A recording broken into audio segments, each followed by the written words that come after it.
नमस्कार साथियों, आज हम करेंगे कक्षा 10वीं का अभ्यास प्रश्न पत्र 3 है। इसके हम करेंगे खंड ए के जो 1 से 16 तक छोटे क्वेश्चन हैं, 1 अंक वाले क्वेश्चन यहाँ देख सकते हैं नीचे आप, ये क्वेश्चन करेंगे। और ये इस पेज पे 1 से 9 तक क्वेश्चन है। अगले क्वेश्चन जो है आपके 10 से 16 तक है वो अगले पेज पर है, फिर वो करेंगे। तो चलिए स्टार्ट कर लेते हैं इसको। आपके सामने दोस्तों पहला क्वेश्चन है। एक बहुपद के 1 नंबर क्वेश्चन है, क्या दिया हुआ है। एक बहुपद के px शून्यक उन बिंदुओं के x निर्देशांक होते हैं जहां y = px का ग्राफ को प्रतिच्छेद करता है। देखिए इसका कहने का मतलब है, ठीक है, ये बोल रहा है कि जैसे ये आपका क्या हो गया, y = px हो गया। ये ग्राफ किसका है, y = px है। तो इसकी आप शून्य कैसे निकालते हो, शून्य कब निकलेंगे इसको, यानी ये ग्राफ x अक्ष को जहाँ जहाँ टच करेगा, यहाँ टच कर रहा है, यहाँ टच कर रहा है, यहाँ, वो उसकी शून्य होंगे, ठीक है। तो y = px का ग्राफ x को प्रतिच्छेद करता हो तो x आ जाएगा, यहाँ पे x अक्ष आ जाएगा आपका उत्तर, ठीक है। इसके अथवा वाला क्वेश्चन देख लेते हैं, क्या दिया हुआ है। यदि अल्फा और 1/अल्फा बहुपद के शून्यक है तो b का मान ज्ञात करना है। स्टैंडर्ड का क्वेश्चन है, ये बेसिक का क्वेश्चन नहीं है, यानी कि शून्यक दिए हुए हैं। तो इसका मतलब है कि अल्फा, दोनों शून्यकों का योग क्या होना चाहिए, -b/a होना चाहिए, और शून्यकों का गुणनफल यानी 1/अल्फा और इंटू में अल्फा कितना हो जाएगा, c/a। ये मानक रूप दिया है तो इसके अकॉर्डिंग यही इसके फॉर्मूले बनेंगे, ठीक है। तो यहाँ पे देखिए आपके पास ये फॉर्मूला है, एक ये फॉर्मूला है, तो इसमें हम वैल्यू पुट कर देंगे।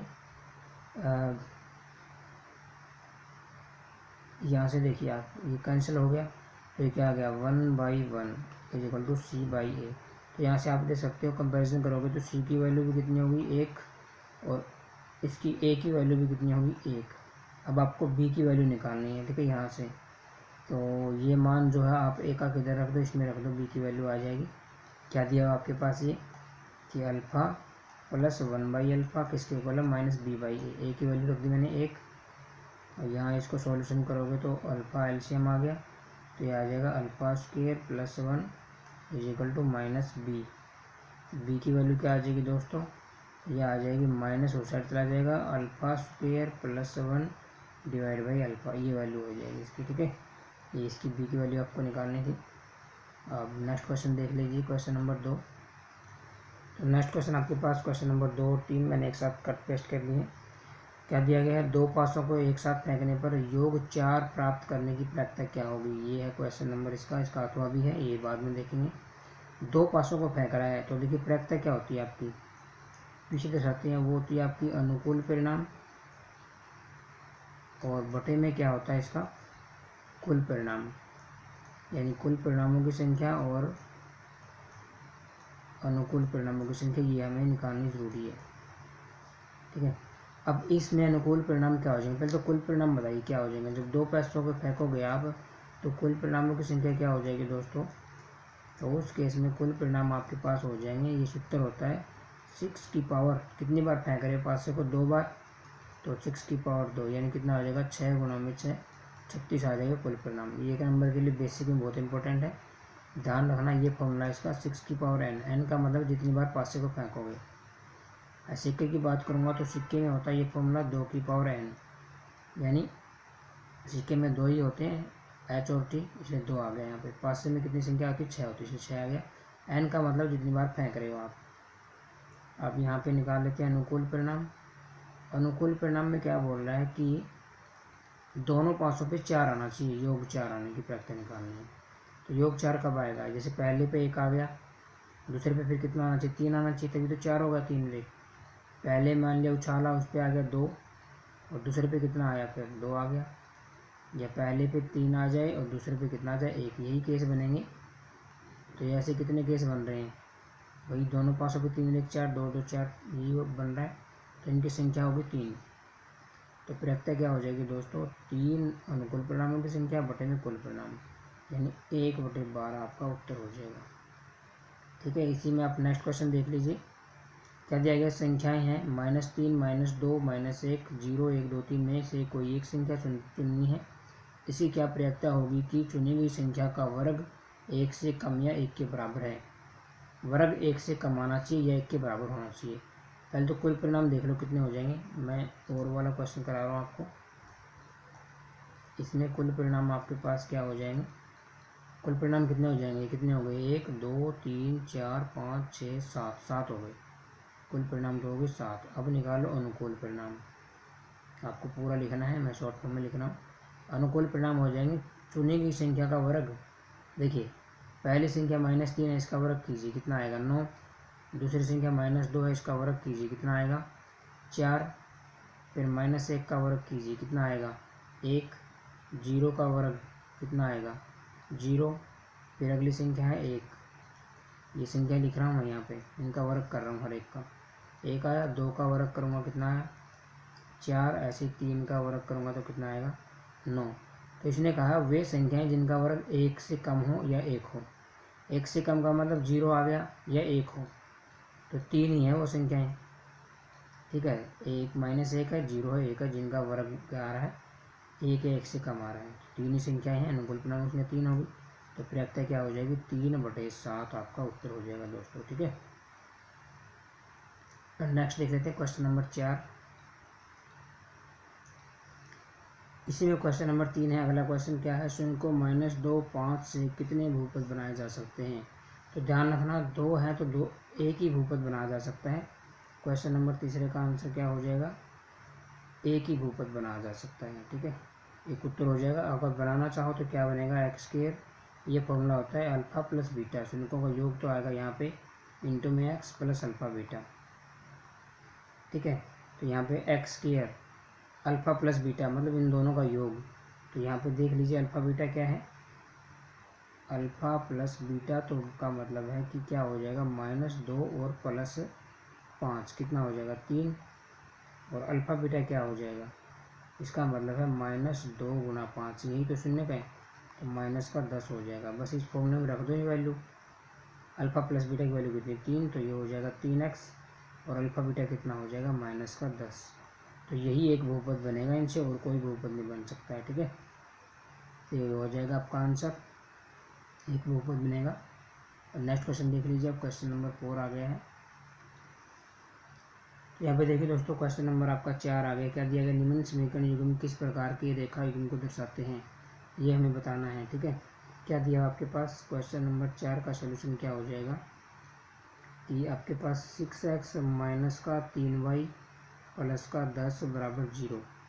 ठीक है, और यहाँ पे दिया हुआ है कि 2x - का y + का 9 = 0। तो सीधी बात है, यहाँ से a1 a2 निकाल लो। इसके तो जो x के साथ में वो a1 कहलाएगा, तो a1 कितना हो जाएगा 6। ऐसे b1 जो y के साथ में माइनस भी साथ में देना है, क्या यहाँ पे -3 है, और c1 की वैल्यू हो जाएगी जिसके साथ में कुछ भी नहीं है x y z, ये c1 की वैल्यू है। ऐसे यहाँ से निकाल लो आप a2 कितना हो जाएगा 2, b2 निकाल लो। ये निकालने जरूरी, आधा नंबर यहीं से मिल जाएगा आपको। यहाँ पे कुछ भी नहीं है साथ में, तो साथ में हमेशा ध्यान रखना एक जरूर होता है, तो -1 आ जाएगा b2, और c2 क्या हो जाएगा आपका 9। ठीक है, तो ये आपके हो गए। अब क्या करो, a1/a2 कर लो, b1/b2 कर लो। a1/a2 करो यानी 6/2, फिर b1/b2 यानी -3 और -1, c1/c2 यानी 10/9। यहाँ से आप थोड़ा सोल्व कर लो, 6/2 का क्या हो जाएगा 3/1 हो जाएगा, और इधर माइनस से माइनस कैंसिल होगी, ये भी 3/1 हो गया, और इधर है 10/9। अब आप क्या देख रहे हो कि a1/a2 की वैल्यू थी इक्वल आ रही है b1/b2, लेकिन ये दोनों इक्वल नहीं है। और ये कौन सा केस होता है आपका, बताइए आप कौन सा केस होता है, ये केस होता है आपका कोई हल नहीं का, कोई हल नहीं, या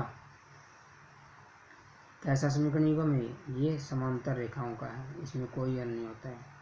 ठीक है, समांतर रेखाएं हैं ये, या आप इसको असंगत हल भी बोल सकते हो, और जैसा आपको पूछे वैसा लिख दो, असंगत हल। ठीक है, नेक्स्ट क्वेश्चन देख लीजिए, क्वेश्चन नंबर आपके पास 5 आ गया है। इसी में देखिए क्या दिया हुआ है कि ये समीकरण द्विघात समीकरण है या नहीं। ये क्वेश्चन आपको करवाया गया था, बताना द्विघात समीकरण है या नहीं। तो क्या करोगे इस क्वेश्चन में? सबसे पहले कुछ भी नहीं है, चेक कर लो इसको। √2x प्लस √3, अगर डायरेक्ट पता चल रहा है तो ठीक है, नहीं तो लेफ्ट और राइट साइड को सोल्व करना पड़ेगा आपको। डायरेक्ट नहीं पता चल पा रहा है, यहाँ पे स्केयरिंग भी है तो इसको खोलना पड़ेगा। इसको खोल लो, कितना हो जाएगा? a+b वाला फॉर्मूला लगा दो। क्या होता है a+b का फॉर्मूला? a का स्केयर यानी √2x इसका स्केयर प्लस b स्केयर √3 का स्केयर प्लस 2ab। a की वैल्यू √2x है और b की वैल्यू है √3, प्लस में x स्केयर भी है। इधर क्या है? 3x स्केयर माइनस का 5x। सॉल्व कर लो इसको, कितना हो जाएगा? ये 2x स्केयर हो जाएगा, वर्ग √ का अलग हो जाएगा, x का अलग हो जाएगा, √ से वर्गमूल कट जाएगा। इधर यहाँ से √3 का स्केयर करोगे तो 3 आ गया। इधर 2 √2 इंटू में √3, ठीक है। और इधर x स्केयर है साथ में, उधर है 3x स्केयर माइनस का 5x। यहाँ पे दिखाई दे रहे हैं आपको, ये x 2x स्केयर, ये x स्केयर, कितना हो जाएगा मिलके? 3x square. तो ये दोनों किससे कट जाएंगे? इससे। अब आपके पास कोई ऐसा समीकरण x बचा जिसकी पावर 2 हो। यहाँ भी पावर 1 है, यहाँ भी पावर 1 है, बाकी ये तो अकेला ही है।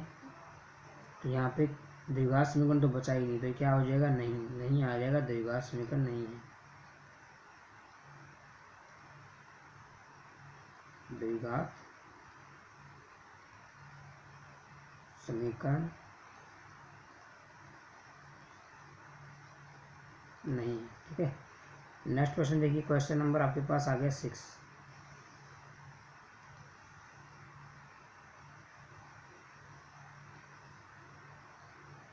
6 में क्या बोल रहा है? समांतर श्रेणी दी गई है आपको, इसका 30वां पद ज्ञात करना है। ये बिल्कुल आसान है। देखिए समांतर श्रेणी दी गई है, यानी AP आपको दे रखी है 10, 7, 4, फिर डैश डैश दे रखा है। इसका 30वां पद, 30वें पद का मतलब क्या होता है?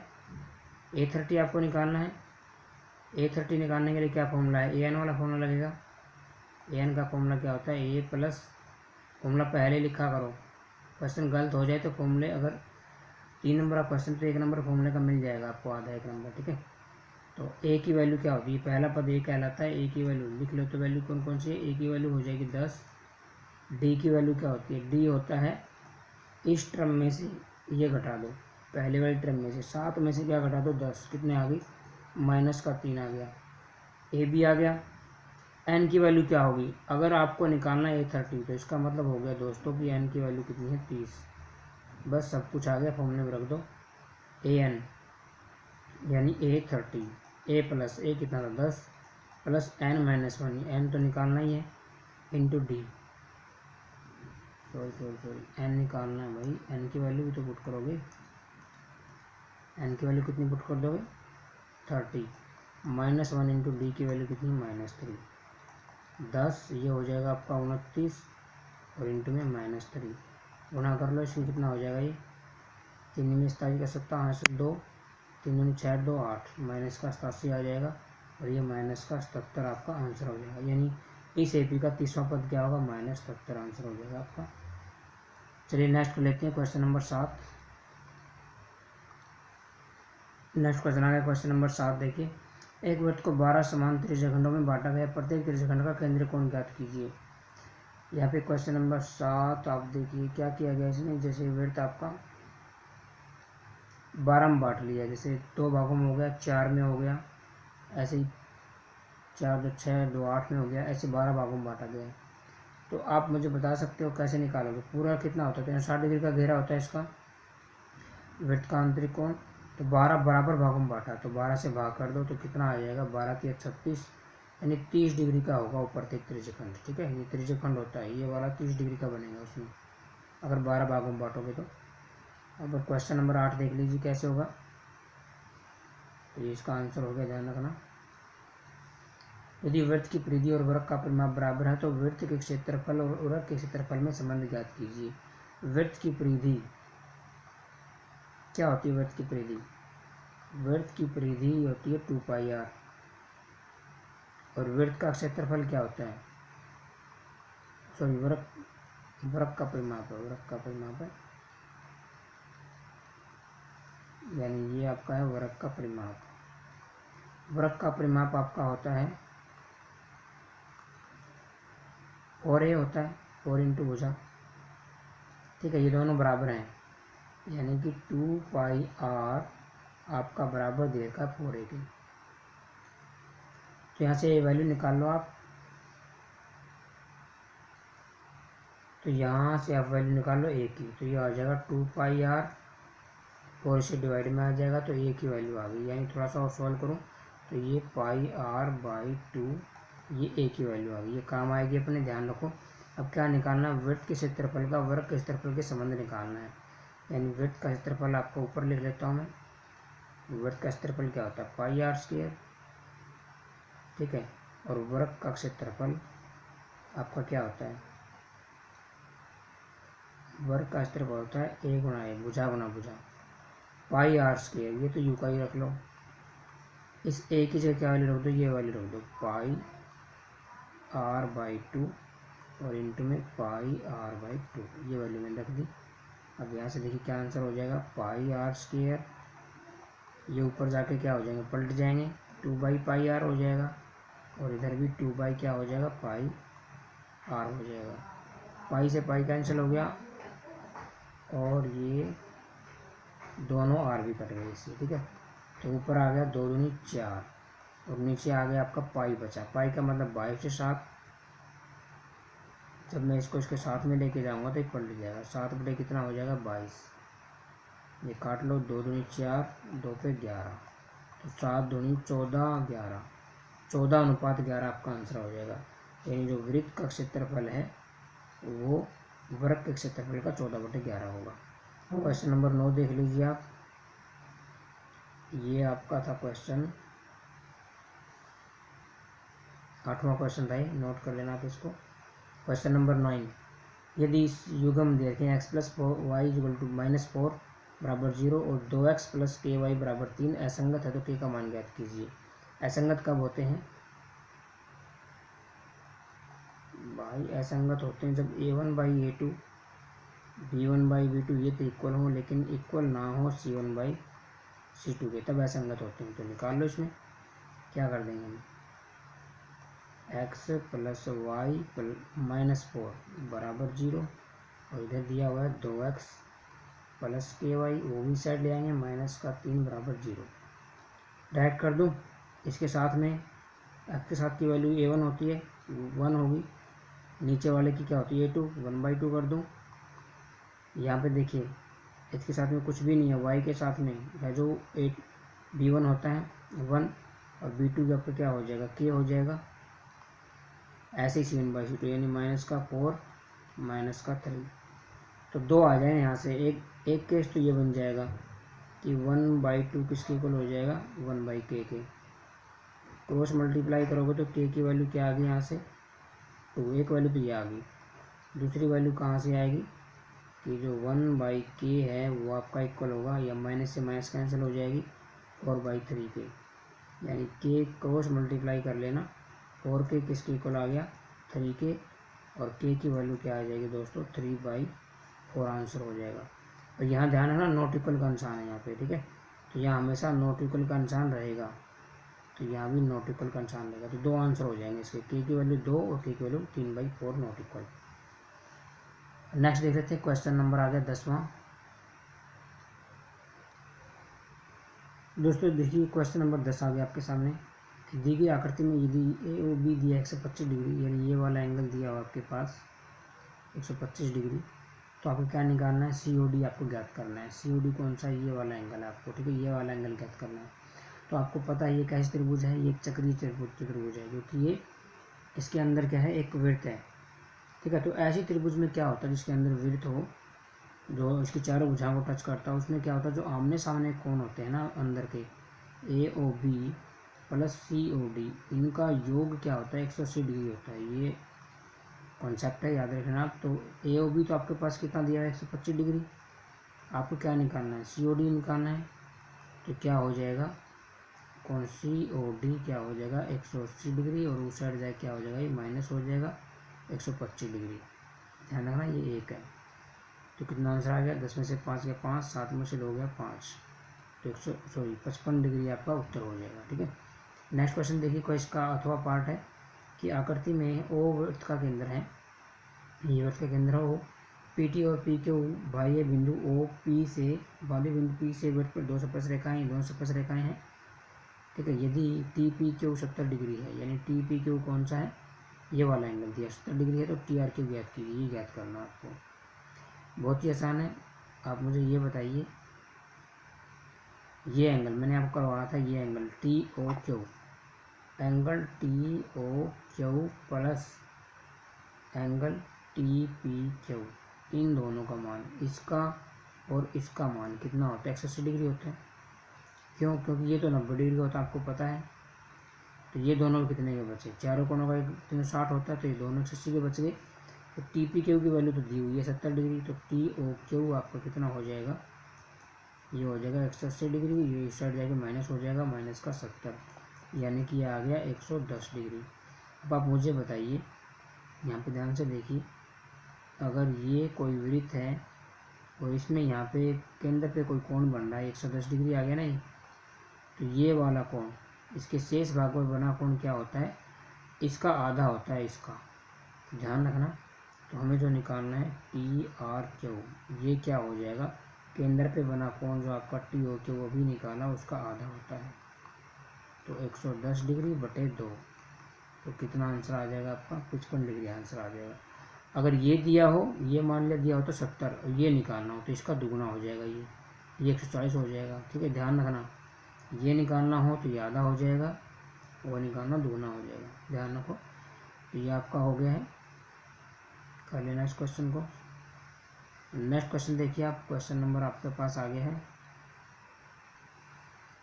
तो दोस्तों नेक्स्ट क्वेश्चन आपके पास है, क्या दिया गया, त्रिभुज ए बी सी में बिंदु डी व ई इस प्रकार है कि भुजा सी ए और सी बी पर स्थित है, डी व ई। ठीक है, बना लेता हूँ एक बार, देखिए यहाँ पे क्या दिया गया है कि ये मान लेते हैं सी ए है और ये मान लेते हैं सी बी है। तो सी ए पर तो आपका डी बिंदु है और इस पे क्या बिंदु है, ई। अब क्या दिया गया, दिया है कि डी ई समांतर है, ये डी ई जो है ये समांतर दी हुई है किसके, ए बी के, समांतर का चिन्ह होता है। ए डी दी हुई है 2x, ये 2x है इसकी वैल्यू।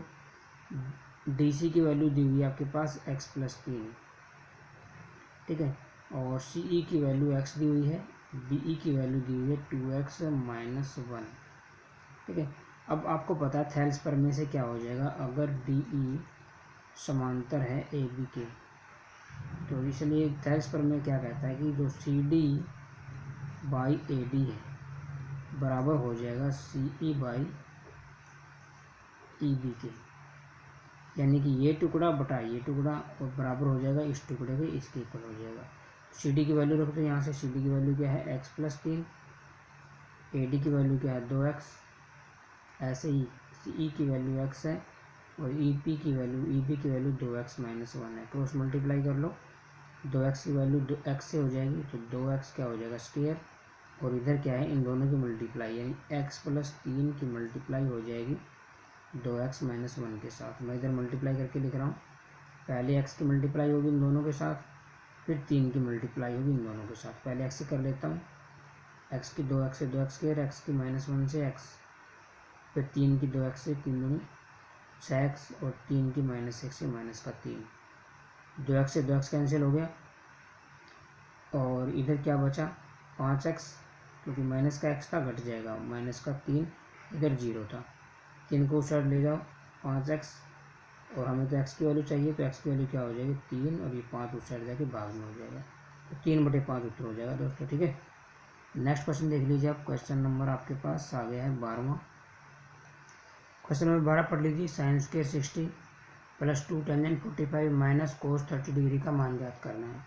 तो sin 60 की वैल्यू पता होनी चाहिए, साइन इसका मतलब है कि sin 60 का होल स्क्वायर, ये भी आपको ध्यान रखना है। प्लस दिया हुआ है 2 टेंजेंट कितना है 45 डिग्री, और माइनस का cos² 30, इसका मतलब है कि cos 30 डिग्री का क्या वर्ग।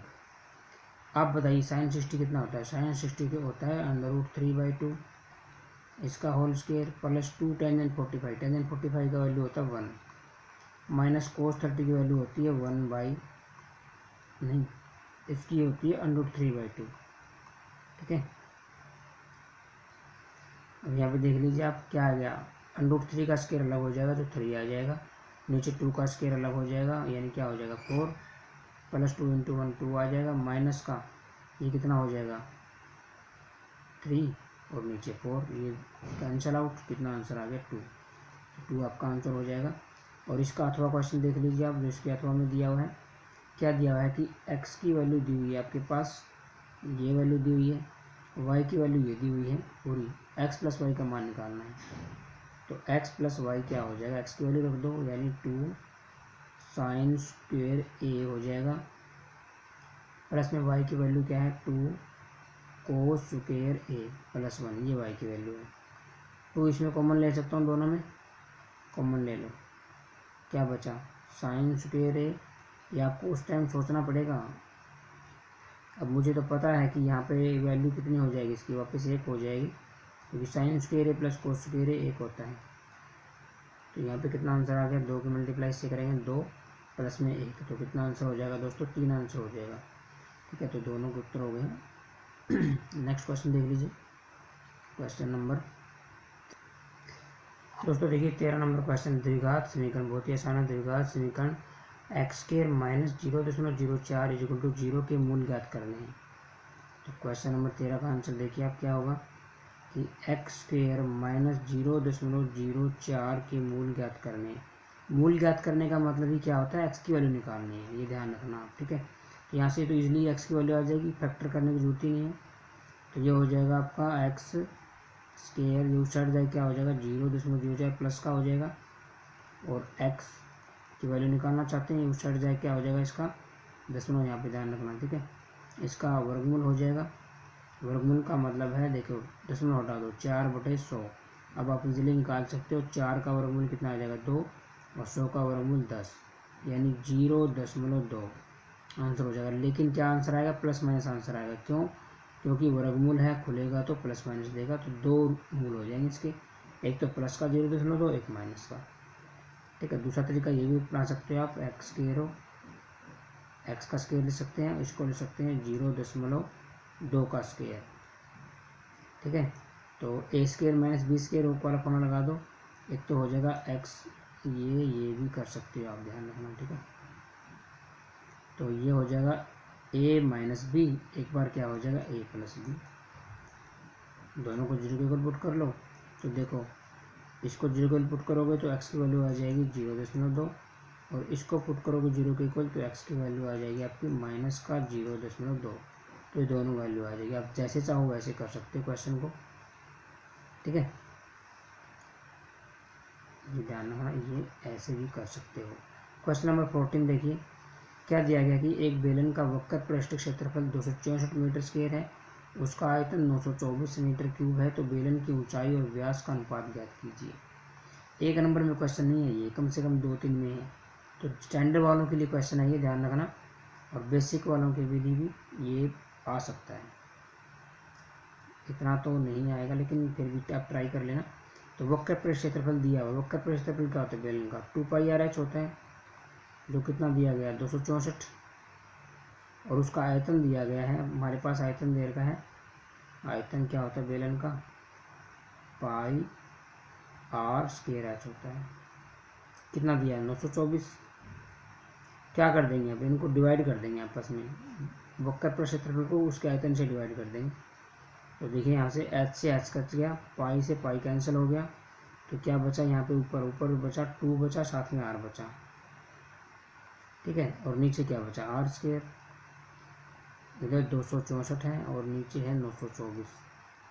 आप इस 2 को भी इस साइड से काट सकते हो, 2 कम 2, 2 3 6, 2 दूनी 4, और इधर देखिए क्या आ जाएगा आपके पास, यानी r से ये स्क्वायर कट जाएगा, तो ऊपर तो बचेगा 1, नीचे r बच जाएगा, तो 1/r किसके इक्वल आ गया 132/924, क्रॉस मल्टीप्लाई कर लो, 132 गुना में r की वैल्यू 924 आ गई, हमें तो r की वैल्यू निकालनी है, तो r की वैल्यू क्या हो जाएगी 924/132 हो जाएगा, और ये आप चला जाएगा 7 पे, तो आर की वैल्यू त्रिज्या कितनी आ गई, 7 आ गई आपके पास। 7 क्या आएगी, मीटर, ध्यान रखना। बेलन की ऊंचाई निकालनी है और व्यास, तो व्यास कितना हो जाएगा, व्यास तो यही निकाल लो आप, व्यास हो जाएगा इसका 7 दुगुना त्रिज्या का, तो 14 मीटर इसका व्यास हो जाएगा। अब ऊंचाई और निकाल लो, देखिए कितना लंबा क्वेश्चन 1 नंबर में देखा उन्होंने। ऊंचाई कहीं से भी आप निकाल सकते हो, यहाँ से भी निकाल सकते हो कि आपके पास 2 पाई आर की वैल्यू कितनी आ गई, 7, एच की निकालनी है, कितना दिया हुआ था 264, बेलन का वक्र पृष्ठ यहाँ पे लिख देना प्रश्नानुसार, ठीक है। अब यहाँ से एच की वैल्यू निकालनी है तो क्या हो जाएगी 264, बाकी चीज़ें आगे क्या हो जाएंगी, पलट जाएंगी, 7/22 हो जाएगा, 2 ये 1 माना जाता है, ये क्या हो जाएगा 1/2 हो जाएगा, और वो 1/7 हो जाएगा, 7 से 7 कैंसिल हो गया। और 1 मिनट रुको, अगले में कर लेता हूँ, आपको अच्छे समझ में आ जाएगा। ये आ जाएगा आपका, चलो काट ही लो, 7 से 7 कैंसिल हो जाएगा, और ये 2 से काटो, 2 पे कितना हो जाएगा, 2 एकम 2, 2 3 6, 2 2 4, और 22 पे कट जाएगा, 22 छिक्का, तो ऊपर आपके पास 6 बचेगा बस। एच की वैल्यू कितनी आ जाएगी, 6 मीटर। अब इनका अनुपात निकालना है, तो अनुपात कैसे होता है, बेलन की ऊंचाई का, यानी ऊंचाई ऊपर लिख लो और व्यास डी होता है वो नीचे, तो ये डी की वैल्यू है, तो एच की वैल्यू 6 है, डी की वैल्यू 14 है, तो काट जाए कितना आ जाएगा, ये आ जाएगा आपका 3 दूनी 6 और 7 दूनी 14, 3/7 उत्तर हो जाएगा, ठीक है। लंबा क्वेश्चन दे रखा है, ऐसा क्वेश्चन नहीं आएगा 1 नंबर में, ध्यान रखना, लेकिन 2-3 नंबर के लिए अच्छा है। तो दोस्तों ये क्वेश्चन दिया है कि इसका ये क्वेश्चन नंबर 14 का अथवा ध्यान रखना, एक घनाभाकार बक्से में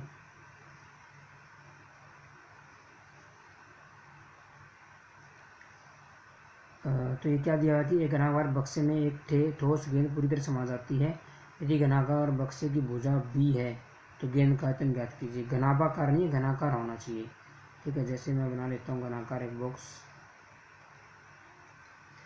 तो ये घनाकार बॉक्स दिया हुआ है, इसकी भुजा दी हुई है बी का मतलब ये सारी लंबाई चौड़ाई ऊंचाई इसकी बराबर है, घनाकार ये, घनाभाकार नहीं है। तो आप मुझे बताइए जो इसकी त्रिज्या है, ये पूरी त्रिज्या यहाँ से यहाँ तक कितनी हो जाएगी, बी हो जाएगी, ठीक है, बी हो जाएगी, तो इसका जो रेडियस है वो क्या हो जाएगा, b/2 हो जाएगा, ठीक है। जो इसके अंदर गेंद है ठोस, गोला बोल सकते हैं आप उसको, उसकी त्रिज्या होगी ये, तो उसका आयतन हमें निकालना है। तो दोस्तों आयतन का सूत्र होता है उसका 4/3 पाई r³ होता है, ठीक है। तो r³ की जगह क्या आ जाएगा, r गुना r यानी b/2, वैल्यू रख रहा हूँ साथ में, b/2 और b/2, तो ये आपका आंसर हो जाएगा, काट लो इसको, अगले में काट देता हूँ मैं, 22/7 b/2, इधर भी b/2 है और b/2, तो 2 से घट गया 4 और 2 पे घट गया 11, तो ये आ जाएगा इसका 11/7 या 21, और b³, ये इसका क्या हो जाएगा, आयतन हो जाएगा, उत्तर हो जाएगा। और कुछ नहीं दिया, सेंटीमीटर वगैरह छोड़ दो, इकाई आ जाएगा, ठीक है, इकाई का यहाँ पे लिख देना, इकाई, घन इकाई लिख देना, ठीक है, घन इकाई। और नेक्स्ट क्वेश्चन आपके पास देखिए, क्वेश्चन नंबर 15 है, DEF एक समबाहु त्रिभुज है जिसमें DM लंब दे रखा है, EF पर DM स्क्वायर का मान ज्ञात करना है। क्वेश्चन नंबर 15 देख लीजिए आप, बहुत ही आसान है। क्या दे रखा है, DEF समबाहु त्रिभुज है, समबाहु क्या होती है, जिसमें सही भुजाएं बराबर हों, तो ये मान लेते हैं DEF है, समबाहु त्रिभुज है, ये इस पर लंब दिया हुआ है DM। अब क्या बोल रहा है कि DM स्क्वायर का मान क्या होगा, DM स्क्वायर का मान, DM का मान क्या होता है, पहले ये बताओ मुझे, DM का मान रट लो, ये होता है √3/2 इंटू में A यानी भुजा, ये होता है। तो DM स्क्वायर का निकालना है, यानी DM इंटू DM का मान निकालना है, तो DM इंटू DM का क्या मतलब है, √3/2 इंटू में A और √3/2 इंटू में A, तो क्या हो जाएगा, √3 से √3 गुणा करेंगे 3, यहाँ नीचे 4 आ जाएगा, और A मिलकर क्या हो जाएगा, A स्क्वायर हो जाएगा, ये आपका आंसर हो जाएगा, ठीक है। नेक्स्ट क्वेश्चन देखिए, क्वेश्चन नंबर 16, लास्ट क्वेश्चन है ये 1 नंबर वालों में, हम सिर्फ यही क्वेश्चन करने जा रहे थे, बाकी अगले क्वेश्चन हम अपलोड कर चुके हैं, और देख लेना आप। क्या दिया गया है कि रेखाखंड AB को अनुपात 2:3 में विभाजित करने के लिए किरण AX इस प्रकार खींची जाती है कि BAX कितने डेढ़ कोण होना चाहिए।